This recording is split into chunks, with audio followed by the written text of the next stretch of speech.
Não adianta pensar que primeiro vai ser da Umbanda, depois você vai ser católico, vai ser carismático, depois você vai ser espírita.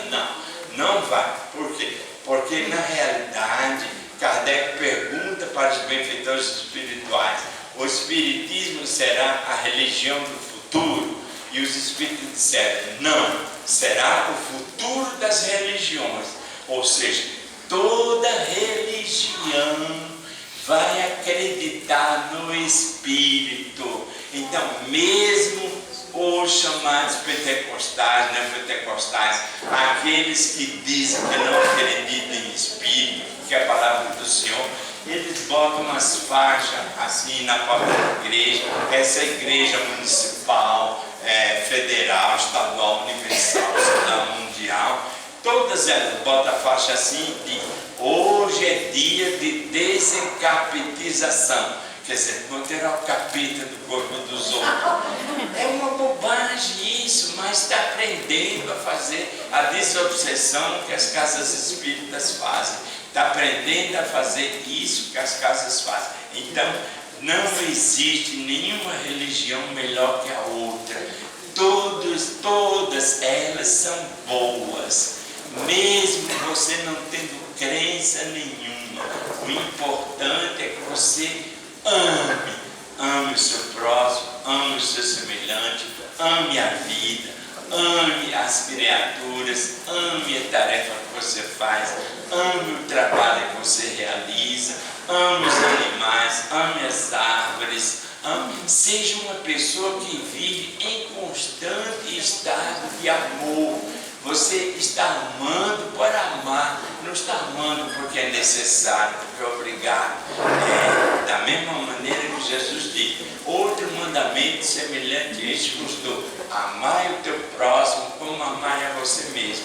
E é isso que a gente faz. Eu tinha na minha casa, vizinho, lá onde eu moro em Santo André, uma senhora, que era uma senhora portuguesa. Não estou falando mal para ele falar ser português, mas ela era portuguesa, e ela tinha um Rottweiler, né?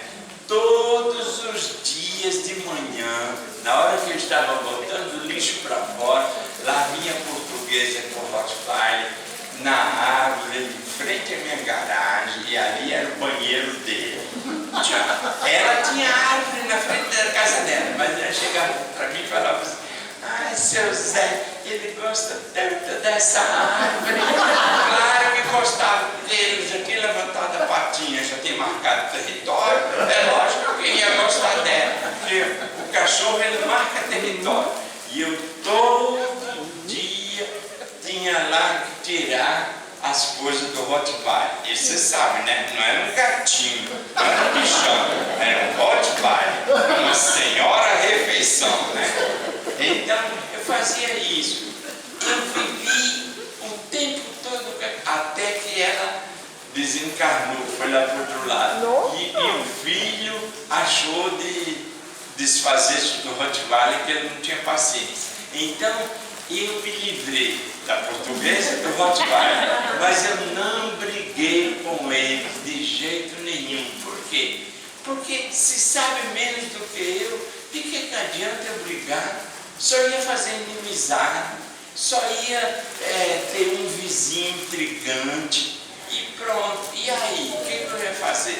Nada, não ia me adiantar de nada. Então, o nosso aprendizado é assim: se você não ama, se você ainda não aprendeu, tem tanta coisa que você pode fazer. Você pode compreender, você pode ter paciência, você pode ter tolerância, você pode ter compaixão, você pode ter amizade, você pode ter uma infinidade de sentimentos. Então, hoje, meus irmãos, eu estou trazendo aqui para vocês os nossos livros. E os nossos livros são assim: esse aqui, Tesouros Ditosos, esse aqui tem aproximadamente 55 virtudes para a gente aprender a exercitar essas virtudes. Quando vocês pegam aqui, tem a gratidão, o companheirismo, a fidelidade, a discrição, a paciência, a solidariedade, a assiduidade, pontualidade, uma série de virtudes que a gente pode praticar, tá certo? Então, esse livro aqui é o exercício das virtudes, algo que é bom para nós que queremos nos melhorar. Isso é fundamental. Então, tem aqui tesouros ditosos, e o Espírito, quando escreve, diz: os tesouros ditosos são as virtudes, né, de nosso Pai que está nos céus. Esse outro, ele custa R$25 e está barato.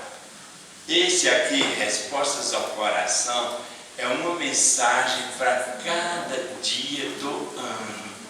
Cada dia do ano tem uma mensagem. Você está com uma dificuldade, está querendo uma resposta, você faz uma sintonia com o teu benfeitor, pensa no número de 1 a 365 e aquele número que você pega é a resposta que você vai abrir aqui por acaso, cai o exercício da renúncia, tá vendo? A renúncia também é uma virtude, tá? E este CD aqui, porque a semana passada nós tivemos um problema do finados, é para quem perdeu algum amigo, para algum amigo que perdeu um familiar, são perda de entes queridos, custa R$10. Para as pessoas saberem que a gente não perde os nossos familiares, eles vão para o outro lado. Muitas vezes nós os encontramos durante o nosso sonho, ele vem nos visitar, às vezes a gente sente a presença, sente o perfume, sente o cheiro, parece até que ouviu a voz do nosso familiar chamando. Então aqui está explicando para essas pessoas que perderam um ente querido, dentro da luz da doutrina espírita, saber que nós não perdemos absolutamente ninguém. Eles continuam existindo do outro lado. E a maioria das religiões acredita que continua existindo. Quem é, por exemplo, evangélico, pentecostal, não é pentecostal, acha que vai ficar lá do outro lado, dormindo, para no dia do arrebatamento a pessoa ir lá. Então, quer dizer, a gente sabe que a pessoa acredita que você continua, seja dormindo, seja esperando o juízo final, seja o quê. O católico, ele também acha que a pessoa, quando desencarna, ou ela vai para o céu, ou para o inferno, ou para o purgatório, mas ela existe do outro lado. Então, o espírito continua a viver, e nós, os espíritas, acreditamos que vão e voltam, claro. Por que nós acreditamos que vão e que voltam? Porque é uma das crenças nossas, é a comunicabilidade dos espíritos. Às vezes, nós achamos que Moisés proibiu. Moisés não proibiu. E se ele proibiu, ele, no Monte Tabor, quando aparece junto com Elias, ao lado de Jesus, ele desfez a sua proibição. Mas veja, o que acontece é o seguinte: será que a gente sabe que existe ou não existe? Como é que a gente se comunica com os espíritos? Através do pensamento. Então vamos imaginar um de vocês, dentro de casa, lavando a louça. Uma de vocês está lá, terminado de almoçar, juntou toda a louça, começa a pegar, tapa a lavar.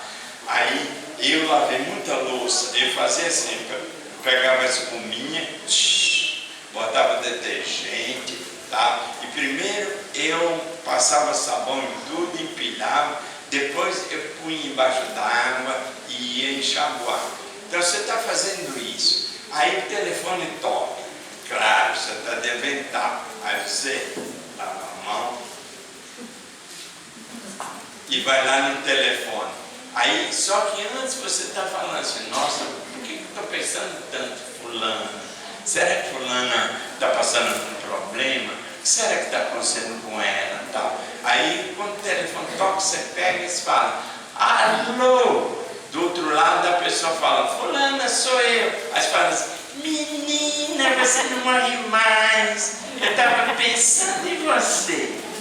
Os espíritos se comunicam ou não se comunicam? Se comunicam.